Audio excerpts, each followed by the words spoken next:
A reforma começou, mas poucos imaginavam o caos que viria depois. Se a reforma parecia o início de um novo amanhecer, o que veio depois? Uma guerra pela alma da Europa. E não é exagero, em poucas décadas o continente mergulhou num cenário onde fé, política e sangue se misturaram de um jeito que molda o nosso mundo até nos dias de hoje. Mas vamos com calma, mesmo assim, não devagar. Depois das 95 teses, não era só Lutero e Roma discutindo doutrina. O que estava em jogo era quem tinha autoridade para dizer o que Deus realmente disse. Reis começaram a usar a reforma como desculpa para romper com Roma.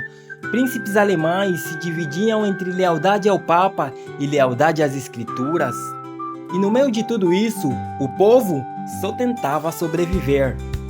É aqui que você percebe que a reforma não foi apenas uma mudança religiosa, ela foi um terremoto civilizacional. Poucos falam sobre isso. Quando os camponeses ouviram que as escrituras davam liberdade, pensaram: ótimo, vamos lutar contra a opressão. Lutero ficou horrorizado, e essa é a parte que quase ninguém conta. Enquanto alguns líderes radicais afirmavam que Deus queria derrubar todos os governos, Lutero dizia: a palavra liberta a alma, não destrói o Estado. E o resultado? Uma guerra brutal, mais de 100 mil mortos, um trauma que marcaria a reforma por gerações. Não existiam protestantes. O que existia era uma explosão de movimentos, cada um correndo para interpretar a Bíblia por si mesmo. Zwingli, o líder de Zurique, começou uma linha totalmente distinta. Os anabatistas foram perseguidos tanto por católicos quanto por reformadores.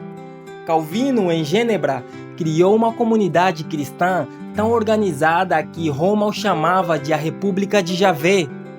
E é aqui que surge uma frase que muita gente não entende. A reforma não criou uma nova igreja, ela quebrou um sistema que há séculos abafava a Bíblia. A França mergulhou em conflitos entre católicos e huguenotes. Na Inglaterra, Henrique VIII rompeu com Roma por motivos que tinham mais a ver com alianças políticas do que com fé. A Alemanha virou um tabuleiro geopolítico. E o que estava em jogo não era apenas crença, era poder, era independência nacional, era sobrevivência. Por isso tudo parece tão grande, tão dramático, tão cinematográfico. Enquanto reis e padres brigavam, algo silencioso e muito mais poderoso acontecia. Pela primeira vez, a Bíblia deixava de ser um livro proibido e passava pelas mãos de homens e mulheres comuns. Você quer entender por que a reforma nunca foi uma nova religião? Por isso, quando a palavra saiu da prisão, nenhum poder humano conseguiu prendê-la de novo. A reforma só aconteceu por causa de uma invenção que ninguém imaginava que mudaria o mundo: a prensa de Gutenberg.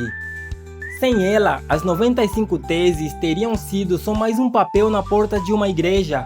Com ela, viraram faíscas espalhadas pelo continente por meses. Roma sabia, não estava lutando apenas contra Lutero, estava lutando contra a tecnologia. Há registros de padres proibindo fiéis de lerem até mesmo o Evangelho de João, porque causaria confusão. Quando as escrituras finalmente chegaram ao povo, a confusão veio mesmo, mas junto veio a luz. Afinal, quem fala por Deus? Roma dizia, nós. Lutero dizia, as escrituras. Os príncipes diziam, quem me der mais poder? O povo dizia, que Deus tenha misericórdia. É nesse caos que nasce a Europa moderna. Por aqui, a história da igreja cruza com a história do mundo como poucas vezes aconteceu. Mas ainda não terminamos.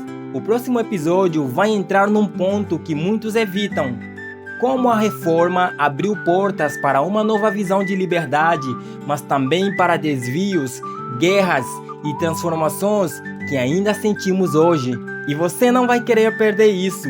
Nos vemos no próximo capítulo de A História da Igreja em 10 Minutos.